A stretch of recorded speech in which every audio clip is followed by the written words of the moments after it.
This clip is brought to you by VegasWinners.com. Get expert sports betting advice from some of the best handicappers in the world. Head on over to VegasWinners.com and win yourself some money. Yeah, I was just thinking about it, and you said talking about being a part of a startup. And I thought about you in Mid-South and UWF days, and you were part of that wild territory, that exciting territory. Yeah. Then you moved over to Jim Crockett, the tail end, and into World Championship Wrestling, and part of all that. Then you moved into a big-time position, not only announcer, but WWF, and we're all up in the Attitude Era and all of that.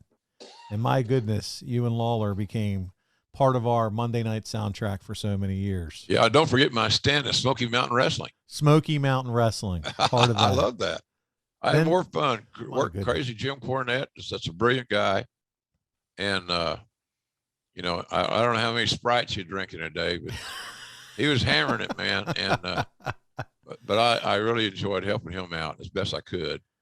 You know, he was down the road a little bit farther than he wanted to be, I think, debt-wise, all that stuff that we all encounter when I got there. But I had a lot of fun. I worked with Bob Cottle. I worked with Les Thatcher. You know, I had fun. And then working the occasional match with Cornette's always a blast. He's really good. Cornette's a natural at that, in that role. You called matches with Heyman for a little bit there in WWE, then Lawler when he had his absence. Lawler, you transitioned out of WWE. Oh, by the way, you also showed up in Saudi Arabia. I did. Where they were just at. And then now here you are with a startup, AEW, part of another historic wrestling launch and company. I mean, the history that you've been a part of as you talk about all that is just nobody else compares the resume. Oh, it's the right place, right time, Paul, and having a blessed life. I'm obsessed with the wrestling business, and I have been since I was a little kid because I was an only child. We didn't have action figures, but I get a piece of wood and hammer 4 nails in it, get some baling twine, and make my ropes. Then I would use little army men as my wrestlers. And I'd book cards. I do the play-by-play. I had a referee. But I was by myself. Mom and Dad both worked. I was a latchkey kid, and we couldn't afford a babysitter. So, you know, my dad would have my chores I needed to do. By God, they better be done.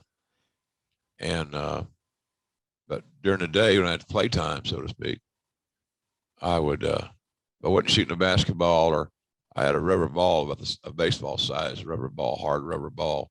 And I throw that against the little room that Mom and Dad built out of concrete blocks. Because I lived in a reformed dairy barn. Oh. So it's all concrete floor, all concrete blocks. So I'd use those concrete blocks to throw strikes. Was Dad a wrestling fan, JR? No, because guys expose their hands too much. Here's a good example. I remember my dad telling me this. This guy's going to get the Irish whip a guy in. You follow him in. You step up on the second rope, and you start hammering down.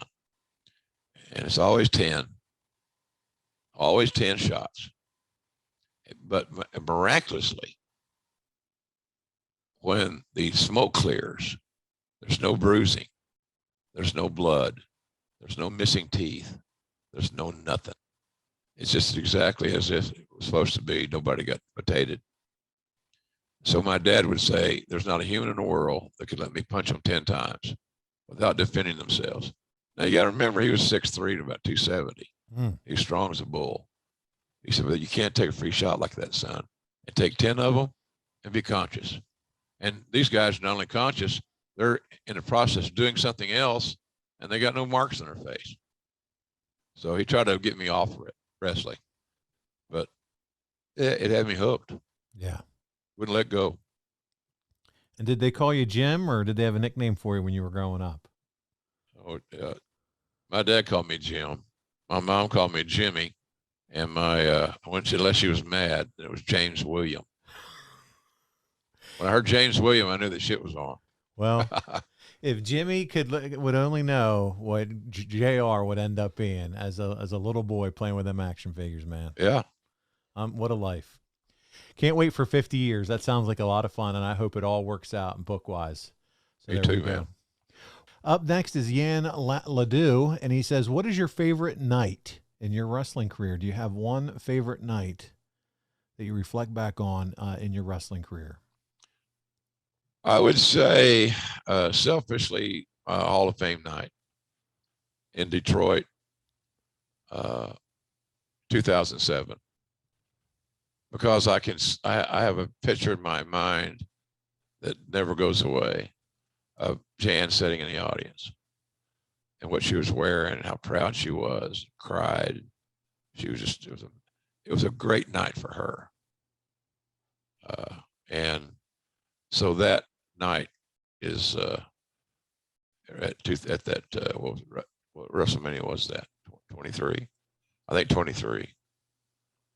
So and Austin inducted me, us being first, him throwing away the script they had written for him to introduce me. He found that very offensive.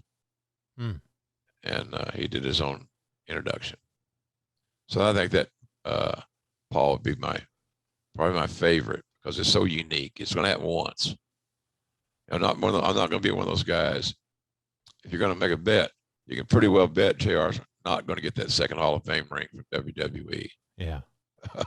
But I'm very proud of the one I got. Special night.